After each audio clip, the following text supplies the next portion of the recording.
ख़बर शामिल कंदासीं आवा सिंध न्यूज़ चैनल मौजूद ब्यूरो चे Waseem Iqbal information department government of Sindh Jacobabad तारीख़ 11/2/2025 जैकाबाद जे ज़िले इंतज़ामिया पारां मुनक़द कयल Sindh horse and cattle show जूं तक़रीबूं अॼु ॿिए ॾींहं ते बि जारी रहियूं।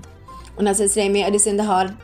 हारस एंड कैटल शो में सिंध जी सकाफ़ती रांदि मल मलाखड़े जा बहितरीन मुक़ाबला स्पेशल फोर्स ग्राउंड ते थी गुज़रिया। मल मलाखड़े जे मुक़ाबले वारी तक़रीब में डिप्टी कमिश्नर जैकाबाद नवाब सुमेर हुसैन लगारी मेहमान ख़ास तौर शिरकत कई। मल मलाखड़े जे मुक़ाबले में सिंध ऐं बलोचिस्तान जे नाली वारनि मल पहलवाननि हिसो वरितो, जिन जे विच में मल मलाखड़े जा बहितरीन मुक़ाबला थिया, जंहिंखे ॾिसण लाइ शहरी वरियंग में पिणु पहुता। उन मौक़े ते डिप्टी कमिश्नर जैकाबाद नवाब सुमेर हुसैन लगारी ॻाल्हाईंदे चयो त ज़िले जैकाबाद जी अवाम जी तफ़री ऐं सिंध जी सकाफ़त खे उजागर करण जे लाइ 147 सिंध हार्स एंड कैटल शो मुनक़द कयो वियो, छाकाणि त हिन ॿूसड़ वारे माहौल में अहिड़ियूं सरगर्मियूं वक़्त जी ज़रूरत बणिजी वियूं आहिनि।